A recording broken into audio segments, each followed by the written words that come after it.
Welcome back to More Than a Game, a podcast dedicated to the A-Leagues, the Premier League, and more. This week on the pod, we are talking the Socceroos World Cup campaign. What else? Look, boys, I've got Colby on the pod with me today. Colby, how are you, mate? Mate, doing well, very well. Proud of the boys. Still coming down after an absolutely incredible campaign that exceeded all expectations. Yeah, that's definitely right. And Shannon on the pod as well tonight. Thanks for coming, Shannon. How are you? Thanks for having me. Yeah, I think I'm a bit like Colby. It kind of hasn't really hit me that we're out. I think I've been packing up my house for a move, and like all throughout yesterday, I kept having moments where I was like, "Oh, damn, we lost, didn't we?" So it hasn't hit me yet. Yeah, definitely. It feels a bit like that. It's all kind of still a bit raw and sinking in. Boys, we'll skip moment of the week this week because I'm pretty sure our moments of the week will all be very, very similar. Instead, I've got a question for both of you. Colby, you were at the last World Cup in Russia. And obviously that was a big World Cup for you. But what has this World Cup meant to you? I mean, it's a funny one because going into it, we really weren't sure, like, given the Qatar sports washing, Russia, how different are they really? But this one is just in a different league when it comes to the sports washing and all that comes with it and the worker deaths and all of that. So that was a real factor heading into it. But compared to being at World Cups, obviously there's nothing like actually being there. But I think, once the football started, we sort of felt that magic again, notwithstanding all the other weird stuff, like it's on at, our summer instead of winter and all the rest of that. So notwithstanding all the weird stuff, the magic of the World Cup, it always hits.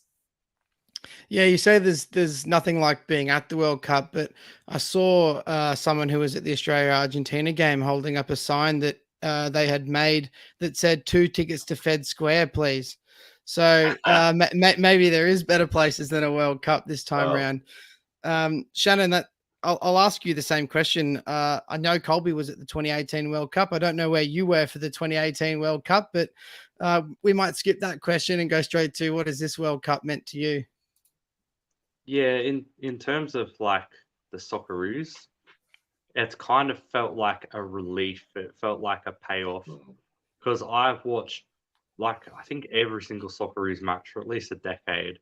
No matter the time it's on in the morning, I've watched us get thrashed 6-0 a couple of times in a row.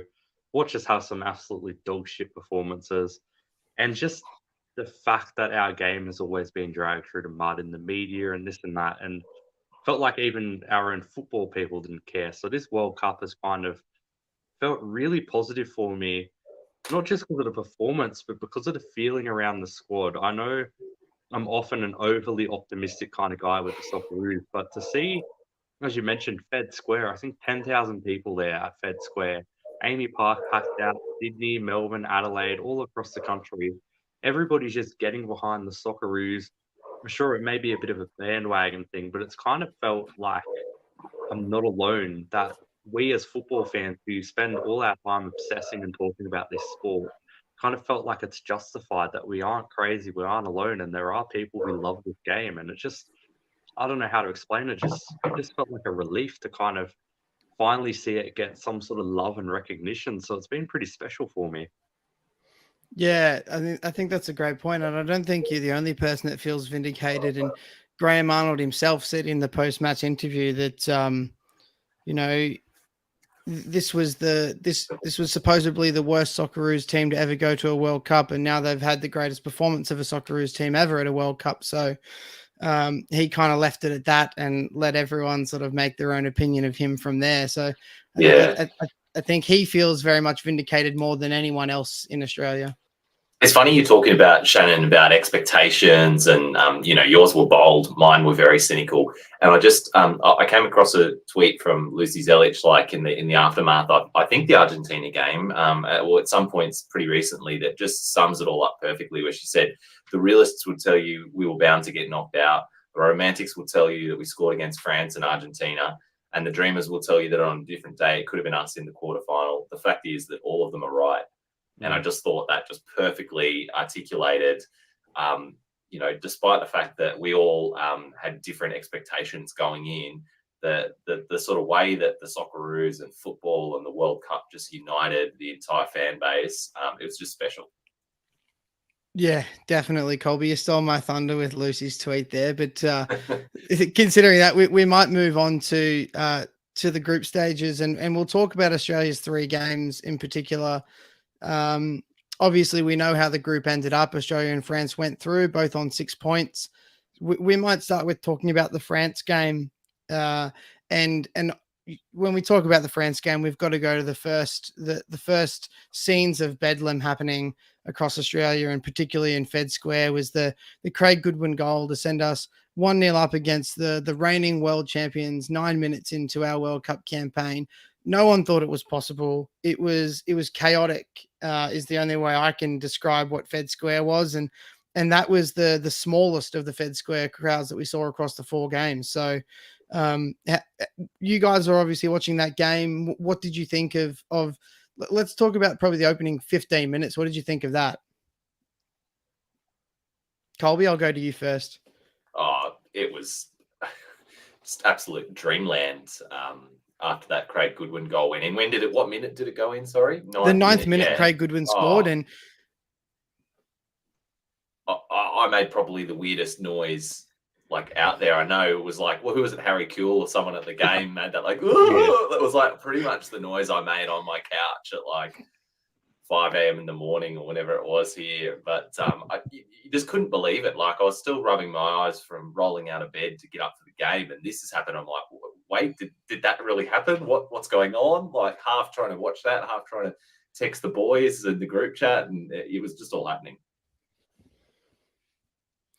Yeah, and look, the goal, Tommy just said in the comments, that going 1-0 up against France set up the possibility in a lot of people's minds that we could compete at this level. And I think that's a really, really good point, is that we scored and everyone said, hey, we're not out of our depth here. We do belong at the World Cup, despite everyone telling us that we haven't belonged here since qualifying and even before qualifying. Look, the rest of the game went probably as the most of the world expected the game would have gone, and France ended up putting 4 past us in a fairly dominant performance, you could say. But there's a couple of talking points from this game, and in particular, I thought a couple of the reactions from the game post game. First of all, the reaction to Mbappe versus Nathaniel Atkinson on our right side, their left side. Atkinson got absolutely grilled, in social media and even in the press media for his performance. In my opinion, the Mbappe does that to the greatest defenders in the world, let alone Nathaniel Atkinson, who's only been playing first team football for the better part of 3 or 4 years. So I don't know if you guys have got any different opinions on sort of how that battle went between those two. Yeah, I thought it was really good of Nathaniel Atkinson, because he did cop a lot of criticism, and it wouldn't be a nice feeling anyway, losing 4-1, getting your pants absolutely pulled down. Anyone who's played football's probably had one of those days. I've had plenty of those days myself. But he come out and he kind of said, that's why Mbappe is at that level and worth 200 million, and that's why I'm at Hearts and stuff. And I thought, people were a bit harsh on him because, yes, he didn't come out, covered in roses and everything, but I don't think there's many footballers on earth that could really take Mbappe, in 1v1 constantly, because they were just throwing the ball down that side, attacking, and I felt kind of bad for him. I felt like he was thrown under the bus, and yeah, I thought he just handled it really well. One thing I did want to mention about this game before I forget is I just want to sort of send my condolences, and I feel really bad for Lucas Hernandez, who on that Craig Goodwin goal, Lecky kind of cut outside of him, put the cross in, and he tore his ACL. And the talk about him potentially retiring, I think he's only 25, 26, which is quite heartbreaking. I know he's achieved a lot in football, but for anyone to have that sort of injury and, have to have the consideration of retiring at that age, during World Cup 9 minutes in, that's absolutely heartbreaking, and I'm gutted for him. So I hope I hope if he does continue on, he has a speedy recovery, and all the best to him. Yeah, it's a good one, and our thoughts go out to him. Another thing that came from the reaction of the game against France was particularly sort of the negativity around Graham Arnold still persisting from the qualifying campaign and the Peru playoff. Colby, what did you make of sort of the reaction to people's opinions of Arnie's style of football in that game? Oh, I just thought it was incredibly funny. Like, I mean, I always think the Arnie stuff's funny, and I love it when we tweet out stuff like pro Arnie stuff on Twitter just to like stir people up, because his haters are just absolutely rusted on. Like, there's no like, he could win the World Cup and you'd still have people like, oh, Arnie Bull, it's like sack him now, and like all of this stuff. So, but I think that I think that they have I get where it's coming from. I get that, the sort of pragmatism versus being a football idealist or dreamer or whatever word you want to use. Like, it's like the and versus Arnie, they're yin and yang, but they both have strengths, so as we've seen with respect to being the manager of the Socceroos. Yeah, definitely. And I agree with the sort of sentiment around Arnie that a lot of people are rusted on not really disliking him. But I think if you look at the general sentiment of Australian football fans after the Argentina game, I think that sentiment has really shifted. Of course, there's going to be a lot of rusted on Arnie haters, but that sentiment has he's earned his respect as the manager of Australia, and deservedly so. Well, he picked the players, Damo. He took on the Ollie Roos job. He picked out all those blokes. He was the manager for the whole qualifying campaign. He won a record 11 games in a row. He had some shit results, like, we shat the bed against China and Oman, I think it was. Like, so, but like his fingerprints, his DNA, if I could use that term, is all through this team, and like he got us there. Say what you will about the Peru game, say what you will about penalties, but he got us there and he's won those 2 games.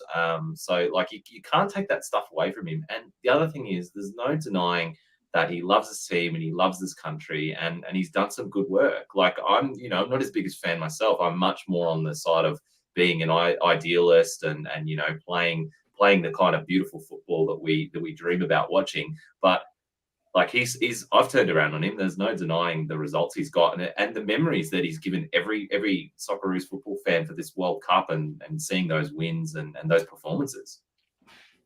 Talking about memories and earning respect, we'll move on to the Tunisia game, and one person in particular from that game that created memories and earned respect was Mitchell Duke, the goal scorer that won us the game 1-0. Boys, what do you think of his performance against Tunisia in particular? Shannon, I'll go to you. Yeah, like 100% on the money about earning respect. There was a point, I think, when he started coming in the Socceroos. I think I'm not alone in it. I think most people were kind of like Mitch Duke really for the Socceroos, but as soon as I kind of saw him putting on the green and gold and how much effort he put into the shirt, sure, he's not the best player in the world, but he always put 110%, would always press, would always throw his body out the line, and he got some good goals and stuff. I thought, okay, I'm happy with Duke and the squad. And it was a good moment for him. It was a great cross by Craig Goodwin, who, I think he's your boy. I think none of us on the pod really didn't expect him to not smash it at the World Cup. So happy about that. But yeah, Mitch Duke to get that goal, he's kind of like the player version of Arnie, if that makes sense. I was wanting to jump in to say this, Shannon. I was like almost going to cut you off to say he's just Arnie Ball personified. Like, he is Arnie Ball in a microcosm. Like, the way that people felt about him just reflected perfectly the way that people felt about Arnie and his philosophy and everything like that. And I can see that Tommy's also got a comment in our live YouTube comments here about the culture that Arnie's built. And I think that can't be understated. You listen to the interviews from all of the boys in the team, and you just see it in the way that they play together on the pitch and the way that this team is more than the sum of its parts. That just really reflects the culture that he's created. Yeah, definitely right. And just like you said, Duke personifies what this Socceroos team at this World Cup has been as a unit. If we move on from Mitch Duke in that Tunisia game, there was a couple of other people who had an enormous game, and I think you could put your finger on Aaron Moy and Harry Sutar, probably the two. Why don't we talk about Harry Sutar real quickly, guys?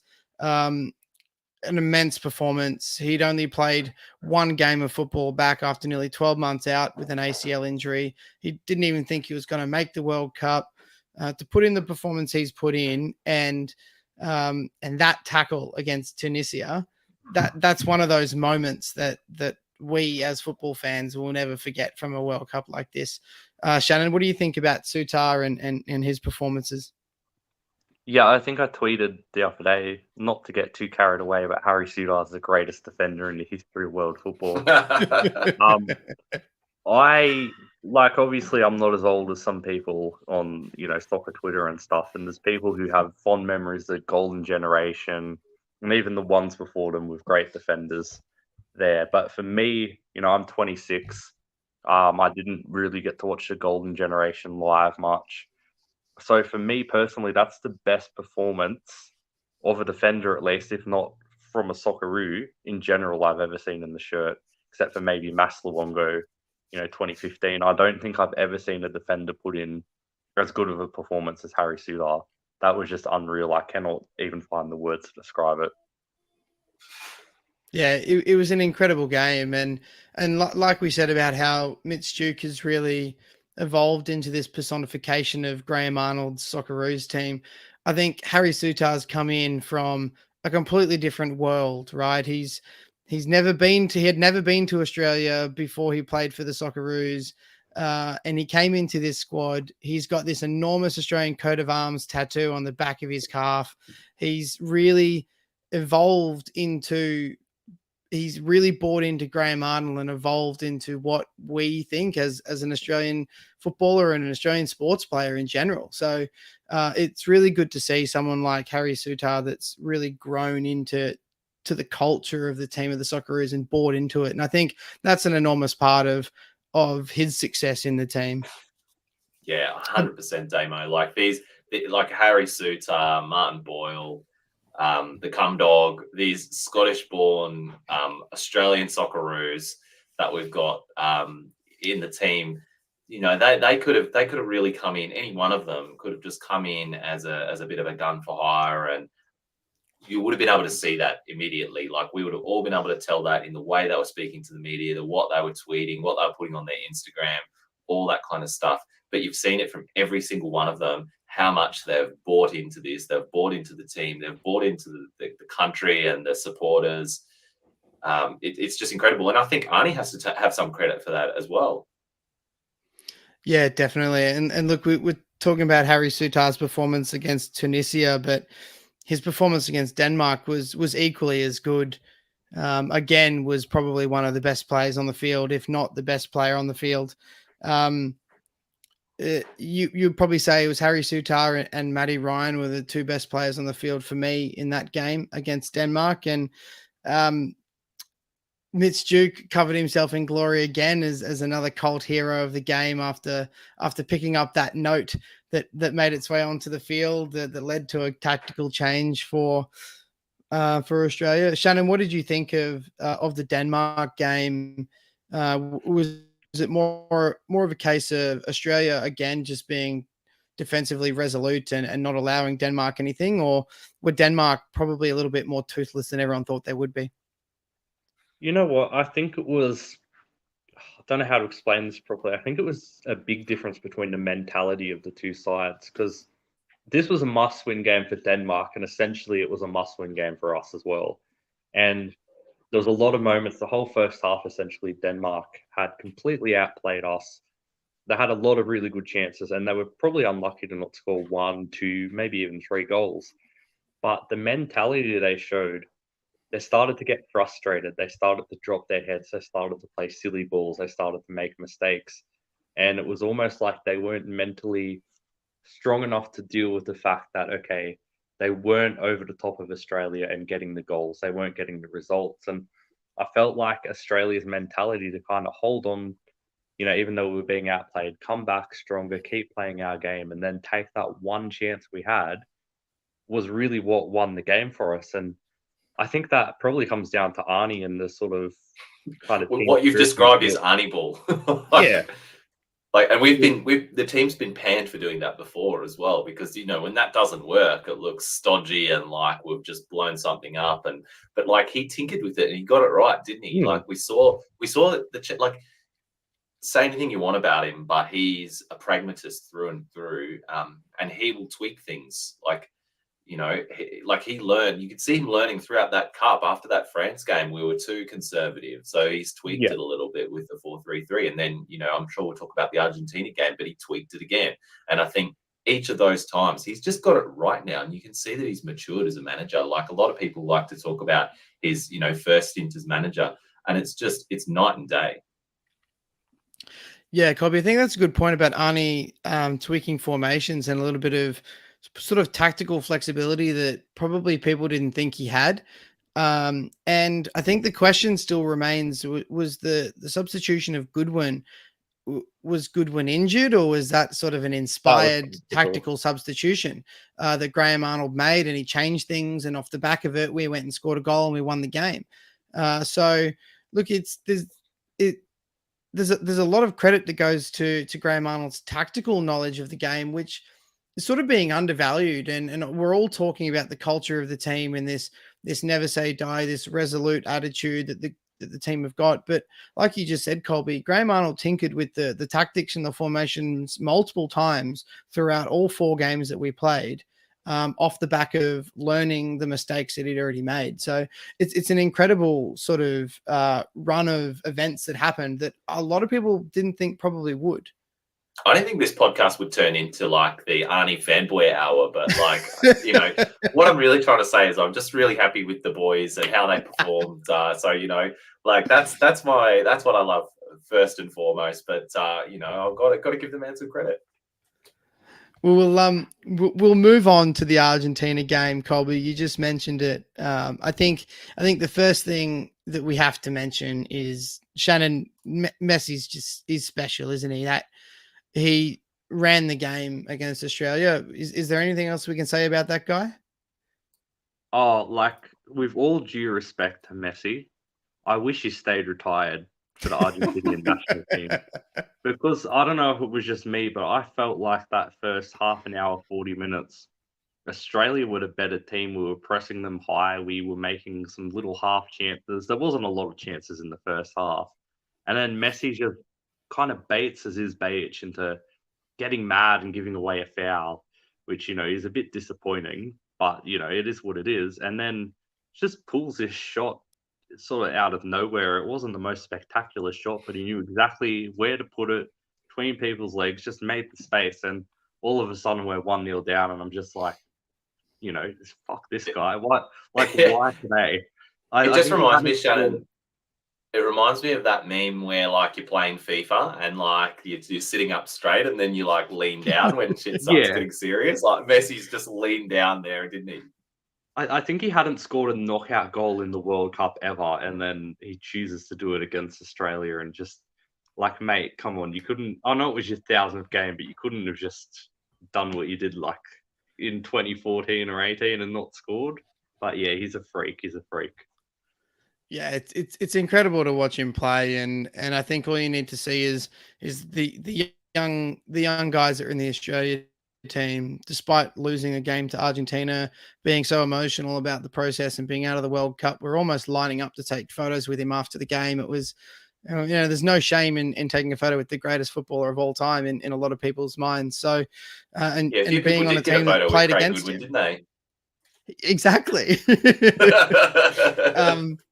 But look, we'll talk about the other goal, and there was a lot of criticism of Matt Ryan and a lot of criticism of him from the first goal too. But look, I think that Messi goal, he scored those goals against the greatest goalkeepers on earth. He just uses a bit of sleight of hand and uses the goalkeeper can't really see what's going on, and he just sort of tucks it away. So there's no criticism on Matt Ryan for that. And the second goal, look, Matt Ryan's going to be his own biggest critic of what happened, and he already has been. And he looks like a broken man in his interviews, and and everything that he's saying is he feels like he's blaming himself really for what's happened, and that's not the case, and it obviously isn't. But Colby, where does Matt Ryan go from here? He needs to go somewhere where he's playing football like regularly, and he's the undisputed number one, and he needs to maintain that, and he needs to get better. Like he needs to seriously turn his club career around. Like he's still got time. He's probably still got like 5 good years, I guess, as a goalkeeper. I don't know, like give or take. Like goalkeepers can go long, but what 31, 30? He's got time in goalkeeper years, but like, man, he needs that now. And he needs he's a confidence player as well. So, yeah, look, we talked about sort of a couple of the bad things we could say from the Argentina game, but let's mention a couple of the good things. There was obviously we're going to call it a Craig Goodwin goal. We're not giving that an own goal on this pod. That's a second goal for Craig Goodwin in the World Cup. As is Bayet turning into Lionel Messi in a yellow top. That was almost the goal of the tournament. And that chance from Garang Kuol at the end, I think we sent out a tweet that said, I'll go to bed tonight dreaming that this went in. And like we were inches away, and credit to Emi Martinez. That's an unbelievable save. He's come out, he's protected his goal in the most perfect position possible. He spread himself, and he's got a strong arm, and what an unbelievable save. And you could see after that save how much it meant to Argentina. The team piled on him, clearly thanking him, and it looked like one of the players was crying after Emi Martinez made that save. So Shannon, I know you were a big appreciator of that save from Martinez. Talk me through it, what your thoughts were. Yeah, look, see, what happens with Garang Kuol is he's really unpredictable, and I think he kind of got the ball a bit bad to start with, but he took it, beat the defender, and he's just straight away his instinct is to do a hard, powerful shot. Martinez, you can tell why this is a top level keeper playing in the Premier League. He did all you can really do in that situation. Try and close down the space, react, and make yourself big. It was a phenomenal save with a little bit of luck. It hit his underarm, and then he gathered it up. I don't think I know there was a bit of criticism towards Kowal, a few people saying like he should have buried that, but I don't think any player in the world could have done better than that. I think that was just a ridiculous reactionary save, and that's just pure instinct. So Martinez, like, I really hate you at the moment, but that was a fantastic save, and you could tell what it meant to Argentina. The fact that we had Argentina dropping to the ground, celebrating like that by beating Australia, goes to show how well we played, and goes to show that we can beat anyone on our day. Yeah, look, and I think that's a good point, and I think Jackson Irvine sort of summed it up after the game. He was very emotional in his interview, and he said, with Argentina celebrating like this after a victory against Australia, it shows us what kind of opposition we gave them today. And amongst many other great things that Jackson Irvine said, I hope we have given the people a tournament to remember. And I think that's the understatement of the year from Jackson Irvine. This is a tournament Australians, and particularly Australian football fans, but the wider Australia, will probably remember for a very long time. And for me, I know I'll remember this tournament forever and some of the moments it gave us. But boys, can we quickly talk about Jackson Irvine before we move on to some broader topics of the World Cup? This guy was unbelievable throughout the tournament. I think in our last 3 games, so Tunisia, Denmark, and Argentina, Jackson Irvine ran the most distance of anyone on the field in all 3 of those games, running in between 12.5 to 13 kilometers each game.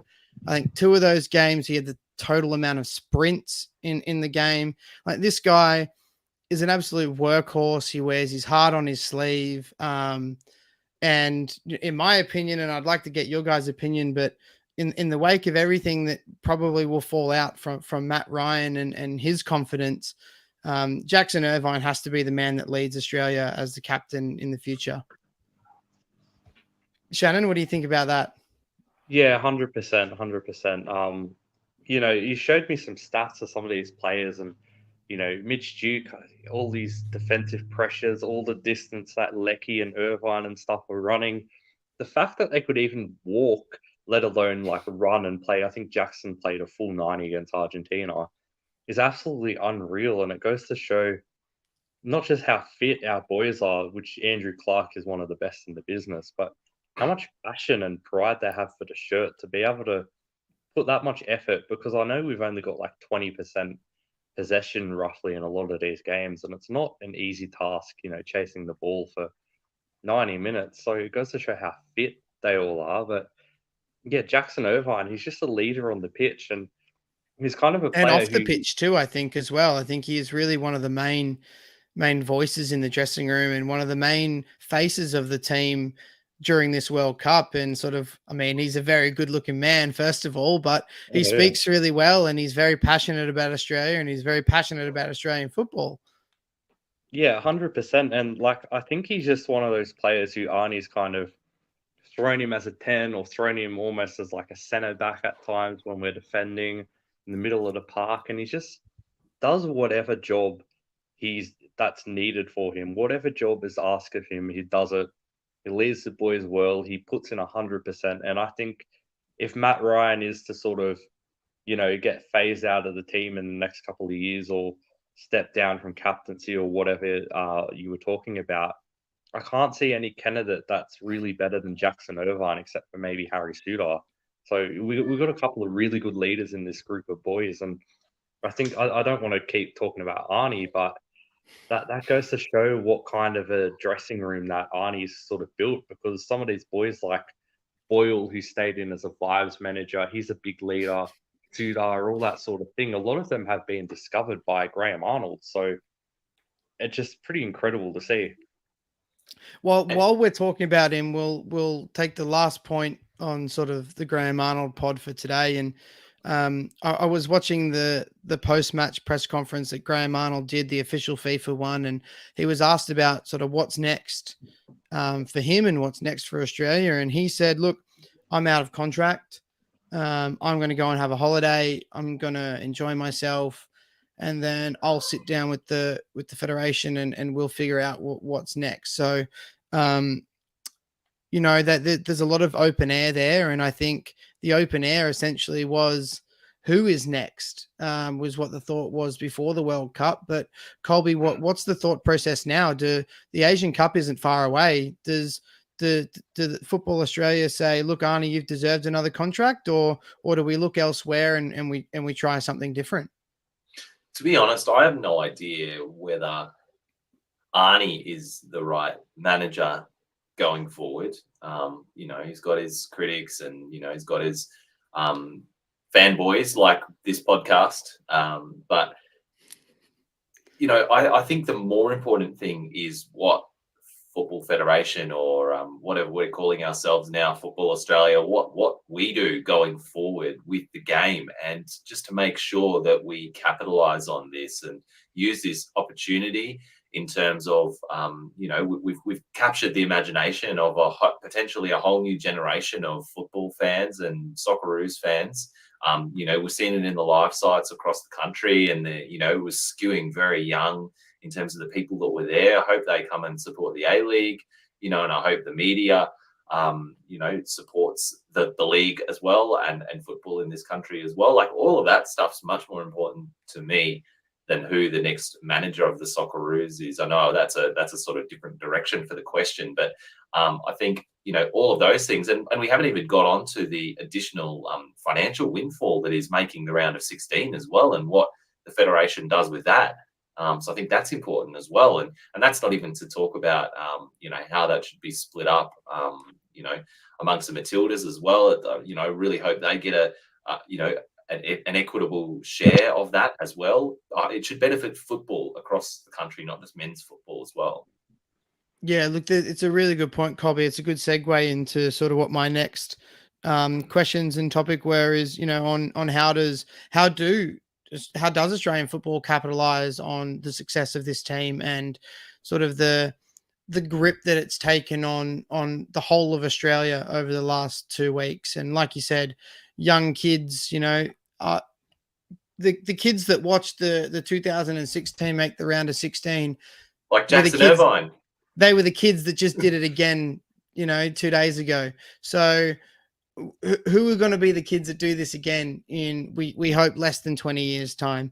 There's going to be a and look, picture of some kid at like the World Cup after America, and he's going to be like snapped at Fed Square holding a flare or something like that. yeah, That was me. and that's what I hope, and that's what I Yeah. hope we can capitalize on. And look, I think I found a comment or a post on Twitter from Matt Sage that said, "This World Cup has legitimately reignited my love for football. The last 4 years I've been dreading every Perth Glory game, and it's been a constant part of my life for so long. It's been the only thing that only it's been one of the only things talked about within my household the last 2 weeks, and I just can't wait for the rest of the A-League season now." This is the kind of sentiment that the A-League and football in Australia needs to take advantage of. And I thought a really good thing was, and I'm not sure if you guys have seen it, Harry Sutar posted a picture on Instagram, which was a big long post about his appreciation for being at a World Cup, and there was one point in there where he said that we need proper grassroots funding for football in Australia for it to be accessible for everyone to play this game. And we need to capitalize on this, and we need to support our women's team at the Women's World Cup next year.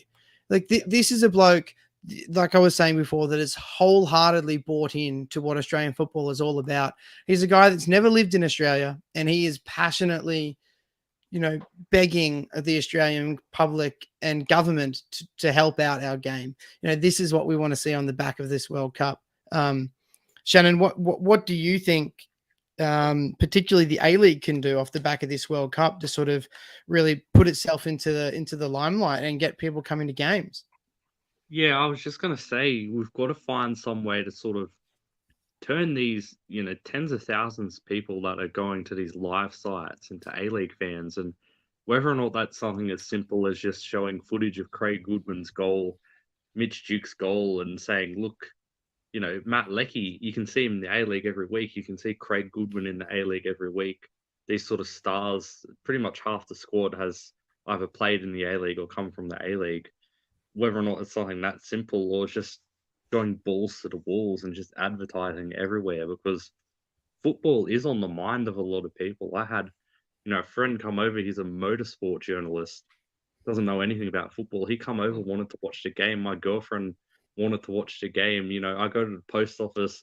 They're asking me about the games, and we're even talking about Tunisia and all this other stuff. And it's just crazy to see, just regular people in Australia talking about football. So while it's still on everyone's minds, we need to advertise. We need to do something, because it feels like Football Australia, I don't know if I'm just being pessimistic, feels like we might not do anything. It feels like we might just go, okay, how good is this, guys? And then just, back to the A-League, back to mediocrity. Yeah, quietly build some like beautiful training facility somewhere that Football Federation can point to, but does nothing in the scheme of things, or something. We need, we definitely, it's so multifaceted, and obviously we're not going to solve it on this podcast, but we need, somehow to convert those people to being A-League fans and just supporting football in this country, get them, making sure that we're just absolutely packing out every game in the Women's World Cup next year. But we need to make sure that the talented kids that are playing football at a young age, and in terms of the highest participation sport, which football has been forever and a day, we need to make sure they're not fucking off to AFL at age 13 or whatever, because the rego's too high, or the NPL pathway is too financially prohibitive. That is just a fucking glaring mistake that needs to be fixed.